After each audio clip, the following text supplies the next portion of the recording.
जय हिंद दोस्तों, मैं रंजीत कुमार आपको स्वागत करता हूं आज के इस नए वीडियो में। दोस्तों, आज के इस वीडियो में हम ग्राफीय विधि से रैखिक समीकरण निगमों का हल ज्ञात करना सीखेंगे। तो आइए हम स्टार्ट करते हैं वीडियो को। तो देखिए, हमारा क्वेश्चन है, निम्नलिखित रैखिक समीकरण युग्मों का ग्राफीय विधि से हल ज्ञात करें। दोस्तों, ये जो हमारा क्वेश्चन है ये काफ़ी महत्वपूर्ण है, क्योंकि दोस्तों बोर्ड एग्जाम में हर बार ये पूछा गया है। अब की बार भी पूछेगा, आगे भी पूछेगा, तो इसीलिए दोस्तों ये काफ़ी महत्वपूर्ण है और इसे हमें सीखना बहुत ज़रूरी है। ठीक, तो आइए हम इसे सीखते हैं। तो देखिए दोस्तों, यहाँ पर बोला गया है ग्राफीय विधि। अब एग्जाम में दोस्तों आलेखीय विधि भी लिखता है। ठीक, तो आपको इसमें कन्फ्यूजन नहीं होना है। आलेखीय विधि कहे या ग्राफीय विधि कहे, तरीका एक ही होगा। ठीक, आपको ग्राफ से ही इसका हल निकालना है। तो बस आपको कन्फ्यूजन में नहीं रहना है। ग्राफीय विधि कहे या आलेखीय विधि, आपको समझना केवल ग्राफीय विधि ही है। ठीक, तो आइए हम इसको हल करते हैं। अब देखिए एग्जाम में दोस्तों, देखिए एग्जाम में जो दो समीकरण दिया रहता है, या तो इसी रूप में दिया रहता है, या नहीं तो दोस्तों इस रूप में दिया रहता है। 2x+3y बराबर में -5 और 3x -2y बराबर में 12। ठीक, तो इस रूप में दे सकता है या इस रूप में दे सकता है, दोनों चीज़ सेम है। ठीक, दोनों समीकरण सेम है। तो देखिए, अगर इस रूप में एग्जाम में दे दिया, तो आपको इसी रूप के साथ हल करना है। लेकिन अगर एग्जाम में इस रूप में दे दिया तो आपको इस रूप से इस रूप में चेंज करना पड़ेगा। ठीक, तो आइए हम सीखते हैं कि चेंज कैसे किया जाता है। तो देखिए दोस्तों, चेंज करने के लिए कोई ज़्यादा आपको सोचने की ज़रूरत नहीं है। बस आपको केवल एक बात का ध्यान में रखना है, एक बात को ध्यान में रखना है। देखिए क्या करना है आपको, केवल आपको देखना है कि जिस संख्या के साथ कोई भी चर राशि नहीं जुड़ा हुआ है उसको बराबर के दूसरे तरफ भेज देना है। ठीक, मतलब जिस संख्या के साथ ना ही x जुड़ा हुआ है, ना ही y, ना ही z, मतलब इस तरह के अल्फ़ाबेट्स जिस संख्या के साथ नहीं जुड़ा हुआ है उसको बराबर के दूसरे तरफ भेज देना है। ठीक, तो आप चलिए अब समीकरण में हम देखते हैं। तो आप देख रहे हैं दोस्तों, इस समीकरण में देख लीजिए। इस समीकरण में आप देख रहे हैं कि इस +5 के साथ ना ही x जुड़ा हुआ है, ना ही y जुड़ा हुआ है, तो हम इसको बराबर के दूसरे तरफ भेज देंगे। ठीक, तो आइए हम भेज देते हैं। 2x+3y, प्लस में 5 है, बराबर के इधर आएगा, माइनस में 5 हो जाएगा। ठीक, उसके बाद देखिए इस समीकरण को, तो इस समीकरण में देखेंगे तो देखिए दोस्तों, 12 के साथ आप देखेंगे तो 12 के साथ ना ही x है और ना ही y है, तो इस -12 को हम बराबर के दूसरे तरफ भेज देंगे। तो भेजते हैं इसको। 3x - 2y बराबर में, माइनस में 12 इधर आएगा, प्लस में हो जाएगा, तो प्लस का 12। ठीक, अब प्लस यहाँ पर दीजिए या ना दीजिए, वहाँ पे प्लस ही समझा जाता है। ठीक, यहाँ पे प्लस दीजिए या ना दीजिए, वहाँ पे आपको प्लस ही समझा जाता है। अब इतना करने के बाद दोस्तों, इसको समीकरण 1 मान लेना है और इसको समीकरण 2 मान लेना है। ठीक, अब दोस्तों चूंकि हमें इसका क्या करना है, हल ज्ञात करना है। तो दोस्तों आपको हल का मतलब समझ में आ रहा है कि हल का मतलब क्या होता है आखिर में। तो देखिए दोस्तों, हम आपको बता रहे हैं। देखिए, हल का मतलब होता है एक्स और वाई का वह मान जो इन दोनों समीकरण को संतुष्ट कर दे। मतलब एक्स और वाई के इस मान को समीकरण में रखने पर, मान लीजिए हम समीकरण 1 में रखेंगे, तो एक्स और वाई के मान को रखेंगे यहाँ पर, तो इसे सिंप्लीफाई करने पर -5 के बराबर आना चाहिए। ठीक, और समीकरण 2 में रखेंगे तो इसे सिंप्लीफाई करने पर +12 के बराबर आना चाहिए। ठीक, अगर ऐसा हो रहा है तो हम कह देंगे एक्स और वाई के इस मान को कि ये हल है इस समीकरण के लिए। ठीक, तो आइए इसको हम उदाहरण से समझते हैं, उदाहरण से हमें बेहतर समझ में आएगा। तो हम एक उदाहरण ले लेते हैं, दोस्तों। 2x + y बराबर में 6 और 4x माइनस में 2y बराबर 4। ठीक, ये हम समीकरण ले लिए। तो देखिए, हम मान लीजिए x बराबर ले लेते हैं 3 और y बराबर ले लेते हैं 0। ठीक, तो अब इस x और y के मान को हम रख कर देखते हैं कि इसे संतुष्ट कर पाता है कि नहीं। तो चलिए रख कर देखते हैं। पहला हमारा समीकरण है 2x + y बराबर में 6। तो रखते हैं 2 गुणे x का मान हमने 3 लिया है, प्लस y बराबर कितना है 0 बराबर में 6।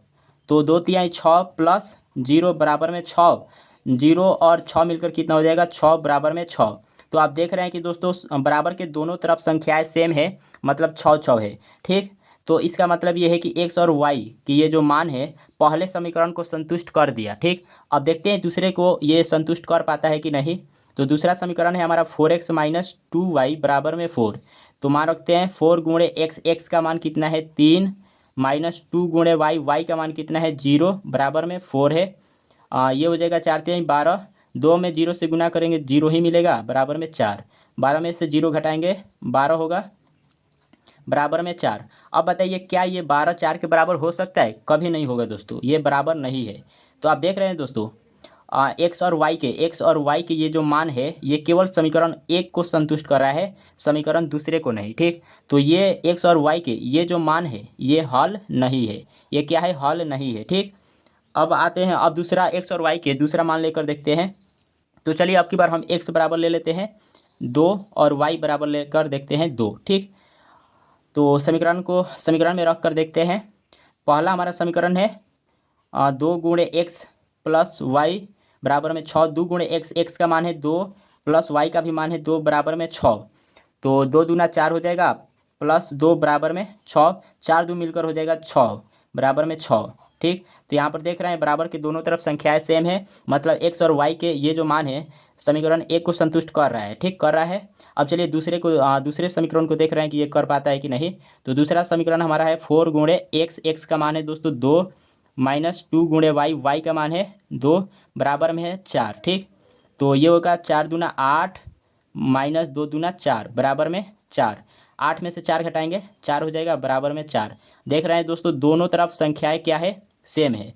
मतलब ये एक्स और वाई के ये जो मान है ये दोनों समीकरण को संतुष्ट कर दिया, इसको भी और इसको भी।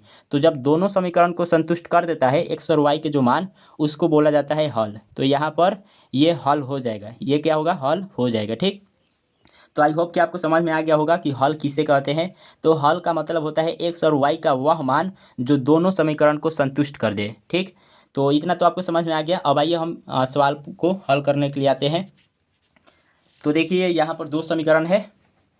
अब देखिए चूंकि हमें ग्राफीय विधि से हल ज्ञात करना है, तो ग्राफीय विधि से हल ज्ञात करने के लिए प्रत्येक समीकरण से, मतलब दोनों समीकरण से कम दो दो हल की ज़रूरत होती है। कम से कम दो दो हल की, ज़्यादा से ज़्यादा तो आप देखिए, ज़्यादा तो आप मैक्सिमम आप कुछ भी ले सकते हैं, कितना भी संख्या ले सकते हैं, लेकिन आपको क्या करना है? ग्राफीय विधि से हल ज्ञात करने के लिए कम से कम दो दो हल की ज़रूरत होती है, ठीक। ज़्यादा से ज़्यादा आप कुछ भी ले सकते हैं, दो से अधिक जितना चाहे उतना ले सकते हैं, लेकिन आपको मिनिमम कितना कितना लेना है? दो दो हल। तो चलिए हम समीकरण एक से दो हल निकालते हैं, दो दो हल समीकरण एक से। तो हमारा समीकरण एक क्या है? 2x प्लस 3y बराबर -5, ये है। अब देखिए आपको क्या करना है, यहाँ पर देख रहे हैं कि दो चर राशि है x और y। तो इन दोनों चर राशि में से आपको किसी एक को एक तरफ कर देना है, ठीक। किसी एक को एक तरफ कर देना है। तो चलिए हम x को ही एक तरफ कर देते हैं। तो इससे +3y को इधर भेजना पड़ेगा, इधर रह जाएगा 2x बराबर -5, प्लस में 3y है, माइनस में इधर आएगा, ठीक। तो -3y हो जाएगा। उसके बाद हमें केवल x को रखना है, तो इस 2 को भी भेजना पड़ेगा। तो इस 2 को हम इधर भेज देंगे, गुना में है 2, इधर आएगा तो बट्टा में चला जाएगा, ठीक। तो x बराबर हो जाएगा -5 -3y बट्टा में 2, ठीक। अब आपको यहाँ पर y का मान रखना है। क्या करना है? यहाँ पर y का मान रखना है आपको। और जब y का मान रखेंगे तो x का मान निकल जाएगा। तो यहाँ पे हम दो हल निकालेंगे, समीकरण एक से दो हल। तो आपको इस तरह से बॉक्स बना लेना है, ठीक। देखिए जैसे जैसे हम कर रहे हैं आपको एग्जाम में उसी तरह से करके आना है, एकदम आपको पूरा 5 अंक मिलेगा, ठीक, एक नंबर भी नहीं कटेगा। तो आपको समीकरण एक से दो हल की ज़रूरत है, तो आपको इस तरह से बॉक्स बना लेना है। यहाँ पे एक हल मिल जाएगा और यहाँ पे एक हल, ठीक। तो आइए हम हल ज्ञात करते हैं। तो देखिए हम यहाँ पे y का मान रखेंगे तो x का मान मिलेगा। तो हमें दोस्तों y का मान अपने तरफ से रखना है, ठीक। इसके लिए आप स्वतंत्र हैं, कुछ भी रख सकते हैं, y का मान आप कुछ भी रख सकते हैं। तो आइए हम रखते हैं, हम मान लेते हैं y का मान 1। तो x का मान क्या निकलता है देखते हैं। x बराबर क्या है? -5 -3 गुणे y का मान कितना लिए हैं? 1। तो यहाँ पे रखेंगे 1 बट्टा में है 2। तो x बराबर क्या निकल कर आएगा? देखिए -5 -3 गुणे 1 कितना होगा बताइए? माइनस में 3 ही आएगा। तो -5 -3 कितना होगा? -8 बट्टा में 2, कटा देंगे 2 एकम 2, 2 चौका 8। तो यहाँ से x बराबर क्या निकल कर आएगा? -4। तो देख रहे हैं दोस्तों, जब हमने y का मान 1 लिया तो x का मान कितना मिला? -4। इस तरह से हमें एक हल और चाहिए, एक हल तो निकल गया, एक हल और चाहिए इसी समीकरण से। तो आइए हम y का मान लेते हैं। अब देखिए दोस्तों, यहाँ पर y का मान आप कुछ भी ले सकते हैं, ठीक। इसके लिए कोई रोक टोक नहीं है, इस पर कोई प्रतिबंध नहीं लगाया गया है। आप y का मान कुछ भी ले सकते हैं। लेकिन दोस्तों हम आपको आसानी से सॉल्व होने के लिए आपको हम एक सजेशन देना चाहते हैं। देखिए, आप y का जो मान ले रहे हैं, आप y का ये जो मान ले रहे हैं, आप y के उसी मान को लीजिए। आप यहाँ पर हम थोड़ा सा आपको सजेशन देना चाहते हैं कि देखिए, y का आप उसी मान को लीजिए जिसको समीकरण में रखें और सरल करें तो x का मान पूर्णांक में आए। क्या आए? पूर्णांक में आए। पूर्णांक का मतलब दोस्तों जो पूरा अंक हो, जैसे -3, -4, 5, 6। अब यहाँ पे चीज़ से मतलब नहीं रखना है, बस पूरा अंक होना चाहिए, ठीक। तो यहाँ पे देख रहे हैं 3 एक पूरा अंक है, 4 भी एक पूरा अंक है, 5 भी है, 6 भी है। लेकिन दोस्तों यहाँ पे भिन्न में नहीं आना चाहिए। भिन्न में जैसे 5/2, 7/8 इस तरह की संख्याएं नहीं आना चाहिए। तो आप देख रहे हैं दोस्तों, हमने y का मान 1 लिया है तो x का मान -4 मिला है। ये जो x क्या है, -4, ये पूर्णांक है। तो आपको भी क्या करना है, आपको भी दिमाग में ये रखना है कि हम y के उस मान को ले जिसको समीकरण में रखें तो x का मान हमारा पूर्णांक में मिले, ठीक। तो यहाँ पर देख रहे हैं -4 मिला है, पूर्णांक में मिला है। इससे फ़ायदा क्या होगा दोस्तों, तो इससे आपको ग्राफ बनाने में आसानी होता है, ठीक। ग्राफ पर आपको ज़्यादा मेहनत करने की ज़रूरत नहीं पड़ता है। अब मान लीजिए दोस्तों यहाँ पे भिन्न में आ गया, तो देखिए अगर भिन्न में आ गया तो हम ऐसा नहीं कर रहे हैं कि नहीं हल होगा, हल हो जाएगा, वहाँ पर भी हल हो जाएगा, ठीक। लेकिन दिक्कत क्या होता है, मान लीजिए 5/2 आ गया तो इसका मतलब क्या होता है, 2.5, ठीक, 2.5 होगा। तो आप ग्राफ में 2.5 खोजेंगे तो आपको थोड़ा टाइम लगेगा, ठीक। तो टाइम को भी हमें ध्यान में रखना है, बचाना है टाइम को। तो आप कोशिश करेंगे कि पूर्णांक में आए। y का ऐसा मान ले कि x का मान पूर्णांक में आए, ठीक। तो ये बात आपको ध्यान में रखना है। तो चलिए अब एक हल हम और निकालना है। एक हल तो निकाल लिया, एक हल और निकालना है समीकरण 1 से। तो हम y का मान, चलिए अब की बार क्या ले बताइए। तो y का मान हम दोस्तों ले लेते हैं -3 लेकर चलते हैं, ठीक। -3 और देखते हैं x का मान क्या आता है। तो x बराबर क्या है, तो x बराबर है, देख रहे हैं आप यहाँ पर, x बराबर है -5 -3y/2। तो मान रखेंगे -5 -3 गुणे y का मान हमने क्या लिया है, -3 और बट्टा में 2 है। हल करेंगे x बराबर, देखिए क्या निकल कर आता है, -5, देखिए -3 गुणे -3 प्लस का 9 होगा, बट्टा में ये प्लस का 9 हो जाएगा, बट्टा में 2। तो यहाँ से क्या निकल कर आएगा, x का मान। तो x का मान दोस्तों देखिए 9 में से 5 घटा देंगे 4, बट्टा में 2 काट देंगे, 2 एकम 2, 2 दूना 4। तो यहाँ से दोस्तों x का मान क्या मिला, 2 मिला। तो आप देख रहे हैं दोस्तों, जब हमने y का मान -3 रखा, जब हमने यहाँ पर -3 रखा y का मान, तो हमें x का मान कितना मिला, हमें x का मान दोस्तों मिला 2, ठीक। तो 2 हल निकल गया समीकरण 1 से, समीकरण 1 से 2 हल निकल गया। इस तरह से समीकरण 2 से भी आपको 2 हल निकालना है, ठीक, 2 हल निकालना है। तो चलिए समीकरण 2 से भी हम 2 हल निकालते हैं। अब यहाँ पर आप देख रहे हैं कि हम एक ही पेज में दोनों तरफ लिख रहे हैं, ठीक। तो आपको ऐसा नहीं करना है, आपको भले एग्जाम में, देखिए आपको एग्जाम में क्या करना है, एक ही साइड में हल करते जाना है। अब ऐसा नहीं कि हम जैसे कर रहे हैं वैसे ही नहीं, हमने यहाँ पर एक साथ दिखाने के प्रयास किया है, ठीक। तो देखिए हमने क्या किया, यहाँ पर इसी पेज में हमने समीकरण 2 को भी लिया है। तो आपको देखिए लाइन लाइन में आपको करते जाना है, ठीक। आपको क्या करना है, एक ही लाइन में समीकरण 1 और समीकरण 2 से हल निकालना है। अब भले ही पेज 2 को लगे, उससे कोई दिक्कत नहीं है, एग्जाम में ज़्यादा पेज रहता है, इतना आप चिंता करने की आपको ज़रूरत नहीं है, ठीक। एग्जाम में बहुत सारा पेज आपको मिलता है, एक कॉपी ही मिलता है, उसमें ढेर सारा पेज होता है, ठीक। तो आइए समीकरण 2 से, तो समीकरण हमारा 2 क्या है, 3x - 2y बराबर में 12 है, ठीक। तो यहाँ से हम x का मान निकालते हैं। x बराबर माइनस में 2y है, इधर आएगा प्लस में हो जाएगा, तो 12 + 2y। तो यहाँ से 3 को भी भेजना पड़ेगा, तो x बराबर क्या होगा, 12 + 2y या बट्टा में 3। अब यहाँ पे हमें बॉक्स बना लेना है, ठीक, बॉक्स बना लेना है यहाँ पर आपको। तो x और y, अब चलिए रखते हैं, मान निकालते हैं। तो हम रखेंगे y बराबर क्या रखें बताइए। तो चलिए अब की बार हम y बराबर लेकर चलते हैं 0, क्या, y बराबर हम 0 ले लेते हैं। तो देखते हैं x का मान क्या निकलता है। x बराबर हो जाएगा, देखिए x का मान कितना है, 12 + 2y/3। तो 12 + 2 गुणे y, y का मान हमने 0 लिया है, बट्टा में 3। इसे सरल करते हैं, देखिए 12 प्लस 2 गुणे 0, 2 गुणे 0 का मतलब क्या होगा, 0 होगा, तो केवल ऊपर 12 रह जाएगा, बट्टा में 3 कटा देंगे, 3 एकम 3, 3 चौका 12। तो यहाँ से x का मान कितना मिला, 4 मिला। तो देख रहे हैं दोस्तों, जब हमने y का मान 0 रखा तो x का मान क्या मिला, 4 मिला। ठीक, x का मान हमें 4 मिला। अब इस तरह से एक और हल ज्ञात करना है। तो अब हम y का मान बताइए क्या रखें। तो चलिए अब की बार दोस्तों हम y का मान 3 रख देते हैं। कितना, 3, 3 रख देते हैं और देखते हैं x का मान क्या निकलता है। तो x का मान 12 प्लस 2 गुणे y का मान हमने 3 लिया है अब की बार, बट्टा में 3।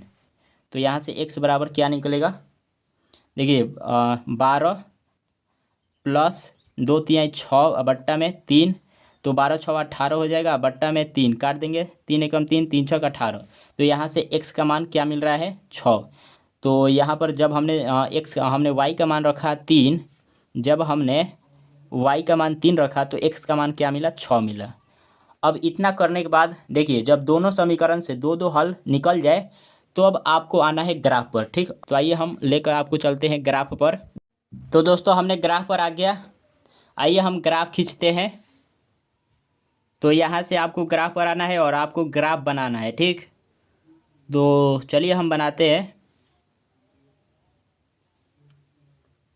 तो देखिए यहाँ पे दोस्तों हमने कॉलम से बना रहा हूँ हम, लेकिन आपको दोस्तों क्या करना है, आपको पेंसिल से बनाना है। ठीक, हम यहाँ पे कलम से इसलिए बना रहे हैं ताकि आपको स्पष्ट दिखाई दे, ठीक, आपको अच्छे से समझ में आ जाए। लेकिन आपको एग्जाम में क्या करना है, आपको दोस्तों एग्जाम में आपको पेंसिल का प्रयोग करना है ग्राफ बनाने के लिए। ठीक,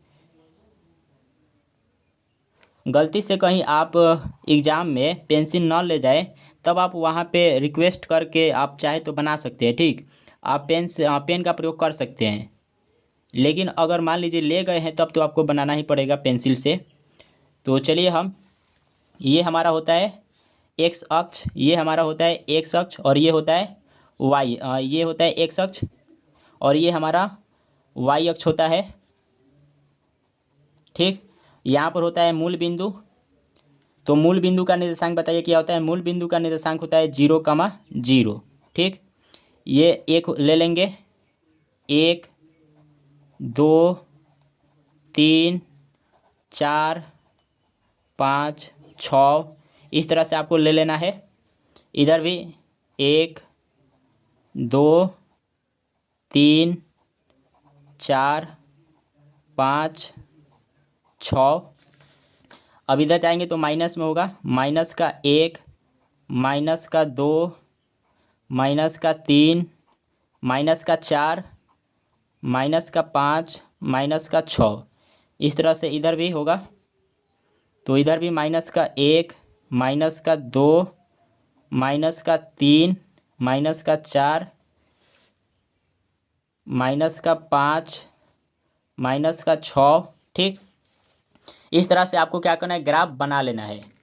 अब देखिए यहाँ पर हमने जो दो दो हल निकाला है उसको यहाँ पर आपको लेना है। ठीक, तो देखिए सबसे पहले हम समीकरण 1 के लिए जो दो हल निकाले हैं उसको देखते हैं। तो आप देख रहे हैं समीकरण 1 के लिए, यहाँ पर आइए हम आपको दिखाते हैं। ये हमारा दोस्तों है समीकरण 1 के लिए हल। ठीक, तो यहाँ पर हमें चाहिए, देखिए हमारा एक्स का मान है, पहला हल है -4,1। तो एक्स पर हमें माइनस में 4 चाहिए और वाई पर प्लस में 1 चाहिए। तो ठीक, एक्स पर हमें माइनस में 4 चाहिए, तो एक्स अक्ष पर हमें -4, ये हमारा बिंदु है, और वाई अक्ष पर 1 चाहिए। ठीक, तो वाई पर हमें 1, मतलब ये हमारा होगा। इधर से हम इधर आएंगे, इधर से जब इधर बढ़ेंगे और इधर से इधर बढ़ेंगे तो ये हमारा बिंदु होगा। ठीक, ये हमारा बिंदु होगा। तो इस बिंदु का नाम क्या है, तो इस बिंदु का दोस्तों निर्देशांक लिख देना है यहाँ पे। तो इस बिंदु का निर्देशांक क्या है, -4,1 है। ठीक, उसके बाद देखते हैं दूसरा हल क्या है इसी समीकरण का। तो इस समीकरण का दूसरा हल है दोस्तों, एक्स पर 2 है और वाई पे -3 है। एक्स पर 2, एक्स अक्ष पर 2 ये, और वाई अक्ष पर -3। देख लीजिए यहाँ पे एक्स अक्ष पर हमें 2 चाहिए और वाई अक्ष पर -3। तो एक्स अक्ष पर 2 और वाई अक्ष पर -3, मतलब ये। ठीक, तो यहाँ से इसको हम इधर बढ़ेंगे और इधर बढ़ेंगे यहाँ तो ये बिंदु मिल रहा है। तो इस बिंदु का नाम क्या है बताइए? इस बिंदु का नाम है 2, -3। अब यहाँ पे आपको -3, 2 नहीं लिखना है, ठीक। क्योंकि देखिए पहले लिखा जाता है एक्स अक्ष का मान, पहले यहाँ पे एक्स अक्ष का लिखा जाता है, वाई उसके बाद वाई अक्ष का, तो इस क्रम में लिखा जाता है, ठीक। तो ये अब क्या करेंगे यहाँ पे? अब इन दोनों बिंदु को यहाँ पर आपको मिला देना है। क्या करना है भैया? आपको दोनों बिंदु को मिला देना है, ठीक। तो यहाँ पे हम मिलाएंगे दोनों बिंदु को।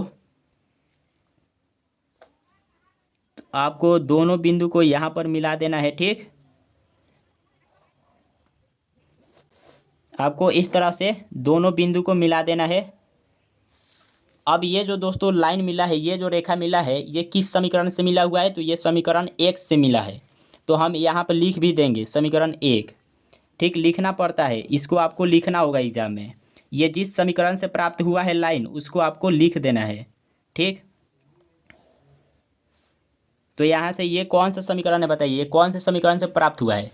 तो दोस्तों ये हुआ है समीकरण 1 से। समीकरण 1 हमारा क्या है?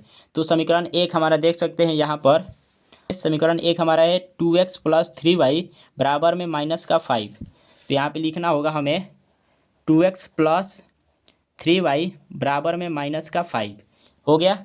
अब इस तरह से ये तो समीकरण 1 के लिए हुआ लाइन। इस तरह से समीकरण 2 के लिए भी हमें खींचना पड़ेगा, ठीक। तो आइए हम समीकरण 2 के लिए जो हल ज्ञात किए हैं उसको देखते हैं, उसकी सहायता से खींचा जाता है। तो देखिए यहाँ पे समीकरण 2, ये है समीकरण 2 के लिए, ये जो है समीकरण 2 के लिए है। तो देखिए एक्स अक्ष पर हमें 4 चाहिए और वाई अक्ष पर 0 चाहिए। तो एक्स अक्ष पर 4, एक्स अक्ष पर 4 और वाई अक्ष पर 0, मतलब यही बिंदु होगा, ठीक। तो ये इस बिंदु का नाम क्या है? 4, उसके बाद देखिए दूसरा हल देखिए इसका। तो दूसरा हल है एक्स अक्ष पर हमें 6 चाहिए और वाई अक्ष पर 3 चाहिए। एक्स अक्ष पर 6 यानी ये, और वाई अक्ष पर 3। तो इधर से इधर बढ़ेंगे और 6 इधर बढ़ेंगे, तो यहाँ पर प्रतिच्छेद कर रहा है। तो ये बिंदु हुआ। इस बिंदु का नाम क्या है बताइए? तो इस बिंदु का नाम है 6, 3। अब क्या करना है? इन दोनों बिंदु को आपको मिला देना है, ठीक। इन दोनों बिंदु को क्या करना है? मिला देना है।